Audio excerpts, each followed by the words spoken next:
안녕하세요, 부가남입니다. 오늘은 토지 물건인데 월세가 잘 나오는 그런 물건을 분석해 보도록 하겠습니다.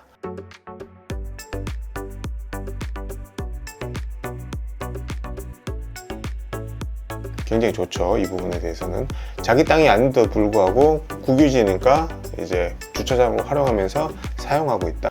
경기도 화성에 위치한 물건인데요. 이 물건은 4차선에 접해 있고 식당, 편의점, 부동산으로 아주 적합한 그런 입지 되겠습니다. 경매 사건 번호는 2023 타경 1080이고요. 화성시 정남면 괴랑리에 있는 근린생활시설 물건 되겠습니다.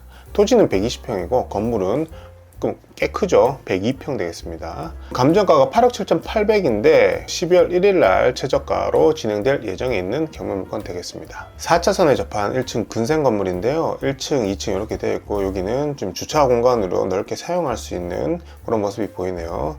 요거는 2층 뒤에서 찍은 모습이고 요거는 토지 모양이 이런데 지금 건물이 이렇게 들어서 있다. 해당 물건의 입지를 한번 분석해 보도록 하겠습니다. 물건지가 여기 가운데에 있고 시계 방향으로 봤을 때 이제 병점역이 있는 그 시가지가 있고 옆에는 삼성전자 화성 반도체 사업장이 있고요. 그 다음에 동탄 1 신도시가 보이네요. 그 다음에 남쪽으로 내려갔을 때는 오산, 그 다음에 화성의 이제 동호사거리, 또 화성의 구장사거리라고 있습니다. 이 동호사거리하고 구장사거리 같은 경우는 중소기업 공장들이 밀집되어 있는 곳입니다. 우리나라에서 가장 그 공장들이 밀집되어 있는 곳 중에 넘버 1, 2가 구장사거리, 동호사거리거든요. 그만큼 여기는 공장에 대한 수요가 아주 넘치는 그런 지역이라고 볼 수 있겠으며 여기보다도 좀 더 서울 쪽에 가까운 북쪽에 위치한 물건지 되겠습니다. 이런 교통 여건은 두 개의 고속도로를 끼고 있고 가장 가까운 IC에서부터는 3.1km 떨어진 6분 거리다. 이렇게 보시면 될 것 같습니다. 보통 IC에서 10분 이내에 도달할 수 있다 그러면 굉장히 좋은 교통 입지를 가졌다, 고속도로 입지를 가졌다 이렇게 보거든요. 근데 이거는 지금 6분이니까 그 안에서도 굉장히 좋다 이렇게 판단이 됩니다.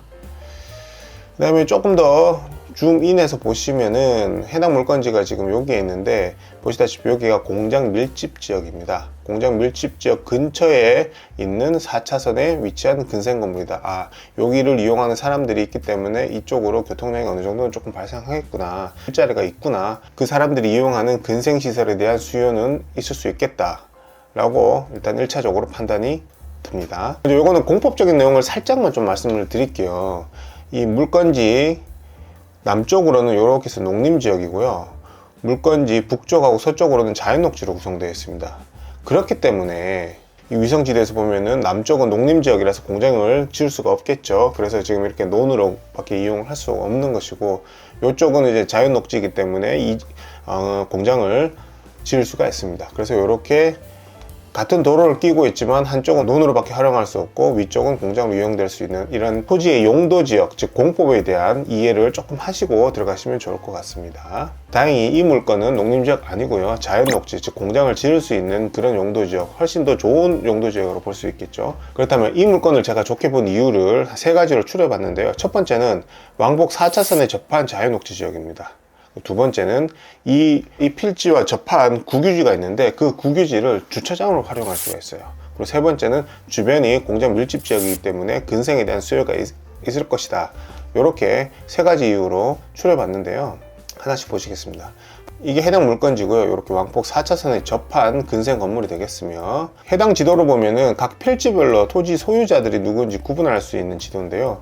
이 노란색이 보시면은 법인으로 되어 있습니다. 지금 경매 소유자 물건이라는 걸 알 수가 있고요. 나머지 이 흰색 부분은 전부 시도유지로 표기가 되어 있죠. 여기는 전부 다 국가지자체 땅입니다. 그런데 현재 실제로는 여기 파란색 점선된 부분 있죠. 여기는 이 경매 물건지 근생 건물의 주차장으로 활용되고 있습니다. 굉장히 좋죠. 이 부분에 대해서는 자기 땅이 아닌데도 불구하고 국유지니까 이제 주차장으로 활용하면서 사용하고 있다. 이렇게 보시면 되겠습니다. 좀 더 위성 지도를 이렇게 보시면은 여기 이렇게 이제 왕복 4차선이 있고요. 지금 요 부분입니다. 요 파란색으로 된 부분. 실제로 제가 현장을 가보니까 한 9대에서 10대는 충분히 주차를 할 수 있는 그런 공간이 나오더라고요. 요 밑에는 이 주유소의 과속차선 되겠습니다. 이렇게 도로 조명이 되어 있어서 차가 이렇게 가면서 이렇게 쑥 들어가서요. 여기도 마찬가지로 이렇게 해서 이제 차가 나가면 되는데 도로 조명도 되어 있고요. 주차장으로 활용되고 있는 현황이 되겠습니다. 평일 오후 2시쯤에 현장을 방문했었고요. 보시다시피 1층은 여전히 공실 상태였습니다. 지금 어떤 업체 운영은 안 하고 있는 상태였었고요. 지금 2층은 사무실로 지금 실제로 운영되고 있는 것을 확인할 수 있었습니다. 그리고 해당 건물은 2018년도에 사용 승인이 났는데 한 5년 정도 된 준신축급의 컨디션을 보였습니다. 지금 국유지 공간이 넓어서 차량은 한 10대 정도는 충분히 주차가 가능한 그런 상태였습니다. 1층 내부는 책상이랑 의자 이런 잡동사니들이 그대로 방치된 모습이었었고요. 그 다음에 차량 통행은 그래도 꽤 빈번하게 교통량을 확인할 수 있었습니다. 그리고 이 물건지 주변으로 이렇게 공장 밀집 지역이 있습니다. 공장 밀집 지역이 있기 때문에 사람들이, 그 다음에 일자리가 충분히 많기 때문에 이 근생을 이용할 식당, 편의점, 부동산을 이용할 사람들이 충분히 있다, 이렇게 판단이 되고요. 그리고 하나 더 이제 추가적으로 말씀드릴 게, 이게 보면은 여기가 유턴 지점이에요. 여기 유턴 지점인데, 그러면은 요렇게 가는 차들도 이 근생을 이용하기 위해서는 이렇게 유턴하면은 150m면 금방 오거든요. 그래서 유턴 지점이 있기 때문에 이 반대 방향의 차량들도 충분히 잡을 수 있는 여지는 있다, 이렇게 보시면 될 것 같습니다. 이 물건은 입지적으로 근린생활시설 건물로서, 즉 상가 건물로서 활용도가 굉장히 높다. 예를 들어서 식당이나 편의점, 부동산으로 활용하기엔 아주 적합한 그런 물건, 그런 입지 되겠습니다. 그리고 권리 분석 한번 보도록 하겠습니다.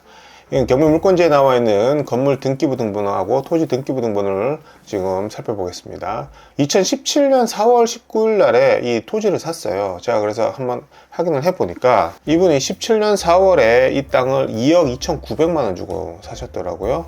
1년 4개월 후에 2018년 8월 달에 소유권 보전, 즉 건물을 신축을 합니다.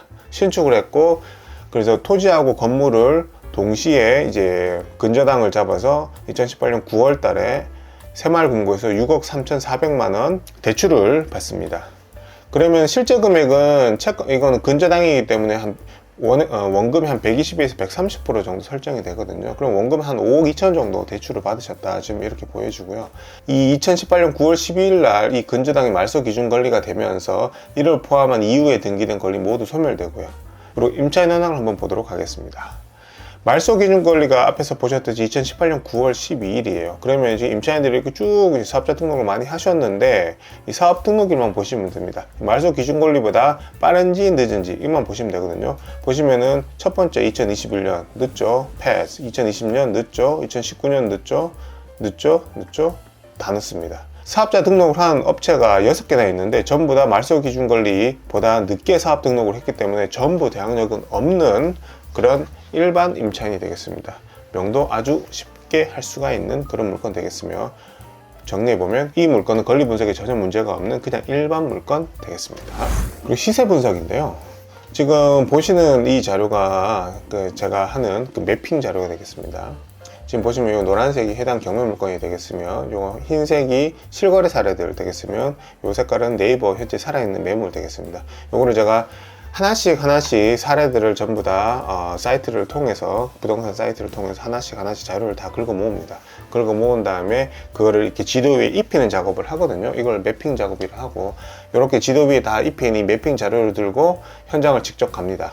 하나씩 사례별로 그 토지를 직접 보시고, 경매 물건지에 가서 이거는 현재 평당 728만 원이구나. 땅 모양은 이렇고, 그 다음에 옆에 땅을 가봅니다. 이건 2020년 7월에 거래가 됐는데 토지만 118만 원 거래가 됐구나. 이렇게 하나씩 다 살펴보시는 거거든요. 이렇게 임장을 하시면은 이 13개를 다 돌고 나면, 그렇다면 경매 물건지는 한 얼마 정도 하겠구나 라는 자기 스스로 이렇게 가치 판단을 할 수가 있습니다. 그래서 요 구독자분들께서는 지금 제가 이 매핑 자료를 전부 다 오픈을 해놨으니까 요거를 출력을 하셔가지고 보시면은 요렇게, 저도 이렇게 출력을 해서 요거 하나 들고 현장을 갑니다. 현장 가셔가지고 하나씩 다 보시다 보면은 부가납은 얼마라고 생각했는데 나는 얼마라고 생각해. 거의 비슷하게 좀 많이 맞춰지긴 하거든요. 그렇게 하면서 스스로 가치 판단을 내리시면 됩니다. 그래서 저는 직접 이 매핑 자료를 다 만들고 실제로 이 13곳을 전부 다 현장 임장을 다 다녀왔습니다. 수익률 분석입니다. 수익률 분석하기 전에 먼저 이 지역의 임대 시세를 한번 살펴보겠습니다.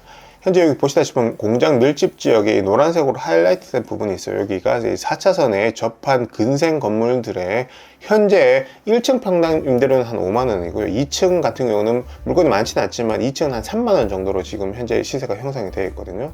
그러면 해당 경매 물건지는 여기에요. 그러니까 공장 밀집 지역에서는 약간 좀 벗어난 지역이다 라고 보시면 될 것 같고, 그래서 저는 이 물건지의 근생 임대료는 요 지역보다는 한 10% 정도는 낮춰야지 임차가 그래도 좀 빨리 되지 않을까 라고 판단을 해서 1층 같은 경우는 평당 한 45,000원, 2층은 평당 한 27,000원 정도가 적절한 임대료다 이렇게 판단을 했습니다. 그래서 보시면은 여기가 지금 G1층 1층으로 표기가 됐는데 실제로 현장에서는 이 G1층이 1층이고요 1층이 2층인 그런 구조 되겠습니다. 왜냐하면 이게 경사가 있어서 그렇게 만들어진 거니까 그냥 요거는 참고하시면 되고요. 그래서 저는 1층이 이제 75평이었고 2층이 22평이었거든요 그래서 이 1층 75평을 한 3개로 쪼개는 게 어떨까 이렇게 판단을 했습니다. 가장 크게 한 45평을 식당으로 쪼개서 이렇게 드리고요. 그 다음에 가운데는 20평 정도를 편의점, 그 다음에 10평은 부동산으로 3개로 쪼개서 넣으면 좋겠다 이렇게 판단을 했고요. 그래서 식당 같은 경우는 평당 임대료는 45,000원을 해서 45평이니까 3,200 정도 임대료를 받을 수 있겠다 이렇게 판단이 들었습니다. 그리고 여기 20평 편의점 같은 경우는 4.5만 원이니까 1,090, 부동산은 4.5만 원으로 해서 10평이니까 1,000에 45만 원 정도 임차를 맞출 수 있겠다 이렇게 판단이 들었고, 그 다음에 여기 2층 22평 같은 경우는 현재 지금 실제로 사무실로 지금 활용이 되고 있는데 저는 요거를 2.7만 원으로 해서 22평에서 1,000에 한 60만 원 정도는 충분히 임차를 맞출 수 있겠다 이렇게 판단이 들었습니다. 그래서 이 임대 시세를 다 더해 보면요, 예상 임대료는 보증금 6천만 원에 월세 한 395만 원 나오는 그런 근생 건물이 되겠습니다. 다만 여기는 시외곽이기 때문에 이걸 전부 다 만실까지 채우는 데는 시간이 어느 정도는 좀 필요하다, 최소한 한 3개월에서 6개월 정도는 시간이 필요하지 않을까, 요 점을 감안을 해서 이제 그 투자금을 준비를 하시는 게 맞을 것 같습니다. 그래서 이거 지금 수익률 분석을 한번 해봤습니다. 제가 예를 든 거예요. 매입가를 7억 6천으로 잡고 한번 보겠습니다. 지금 1번이 지금 매입가죠. 7억 6천 잡았고요. 2번이 이 경매로 들어가는 거고, 그러면 취등록세 4.6%, 법무비용이 한 0.4% 정도 들어갑니다. 그럼 한 5% 잡으면은 매입가 7억 6천에 5%니까 3,800만 원 정도가 들어가고요. 대출은 감정가의 70% 또는 낙찰가의 80%인데 감정가는 8억 7,800이었고요. 낙찰가는 조금 더 낮으니까 7억 6천에 80% 잡으면 한 6억 800만 원 정도 대출은 충분히 나올 수 있을 거라 좀 보여주고요. 대출이자는 현재 좀 금리가 높죠. 그래서 한 6% 잡았습니다. 그래서 월 한 304만 원 정도가 나가고요. 명도비는 현재 지금 1층 같은 경우는 공실이에요. 그래서 명도비가 들진 않고요. 2층에 지금 사무실이 있는데 요거는 일단 22평이라서 제가 이제 한 10만 원을 잡아가고 한 200만 원 정도로 명도비를 일단 책정을 해놨습니다. 근데 이분하고 계속 그냥 재계약이 될 수도 있는 거니까 일단은 200만 원 좀 잡아놨습니다. 그리고 6번 같은 경우는 철거비랑 1층 가벽 비용인데요. 철거비라고 하기보다는 그 안에 실제로 아까 현장 영상을 보시면은 뭐 소파라든지 이런 그런 잡자재들이 조금 있어요. 그런 거 이제 비우는 쓰레기 비용, 쓰레기 처리 비용 이렇게 생각하시면 되고, 플러스 1층 가벽 비용은 아까 그 75평을 3개로 쪼갠다고 했잖아요. 그럼 쪼개면 가운데 이제 가벽을 세워야 되기 때문에 그 비용은 임대인이 해야 되기 때문에 그건 한 600만 원 정도 들지 않을까, 저는 그래서 그렇게 지금 600만 원 집어넣어 놨고요. 7번은 보증금 아까 만실됐을 때 6천만 원이라고 했죠. 그 6천만 원, 월세는 395만 원 이렇게 넣었습니다. 그럼 실제로 실투자금은 얼마냐 하면은 이거 매입가에서 그 다음에 취등록 법무비용 다 한 다음에 대출비용 빼주고요. 그 다음에 명도비랑 철거비 1층 가벽비용을 더해준 다음에 다시 보증금을 빼주면 1억 3,800만 원이 납니다. 실제로 들어가는 돈은 한 1억 4천 정도에다가 이 보증금 6천만 원 회수는 조금 시간이 걸리잖아요. 그죠? 만실될 때까지. 그럼 요거까지 다 하면 실제 처음에는 한 2억 정도 돈을 투입하시면 되고요. 이후에 전부 다 만실이 되면 6천만 원 다시 회수가 되니까 실제적으로 투입되는 돈은 한 1억 3,800만 원, 약 1억 4천 정도다 이렇게 생각하시면 됩니다. 그리고 현금 흐름을 보시면은 월세가 이제 395만 원이 나오니까 대출 이자가 6% 기준으로 했을 때 304만 원이거든요. 그럼 만실됐을 때는 토지 투자임에도 불구하고 매달 월세가 90만 원씩 따박따박 나오는 아주 우량한 물건 되겠습니다. 괜찮죠? 만약에 금리가 떨어지잖아요. 그럼 대출이자 비용이 6%가 아니라 5%, 4%씩 떨어지면 이 금액도 더 낮춰지기 때문에 매달 발생하는 현금은 90만 원이 아니라 120만 원, 150만 원 뭐 이런 식으로 점점 늘어날 수 있는 아주 우량한 구조의 근생 건물이다. 그러면서 토지 투자다. 이렇게 판단하시면 되겠습니다. 그래서 이 물건 결론 한번 내보도록 하겠습니다. 세 가지 특징이 있어요. 첫 번째로는 4차선에 접한 자연 녹지다. 두 번째는 이 국유지, 즉 시도유지를 주차장으로 활용할 수 있는 장점이 있다. 그 다음 세 번째는 굉장히 이것도 메리트가 있죠. 토지 투자임에도 불구하고 월세 흐름이 아주 좋은 우량 물건이다. 이렇게 보시면 되겠습니다. 굉장히 높은 수익률이 되는 토지 투자다. 이렇게 보시면 되고요.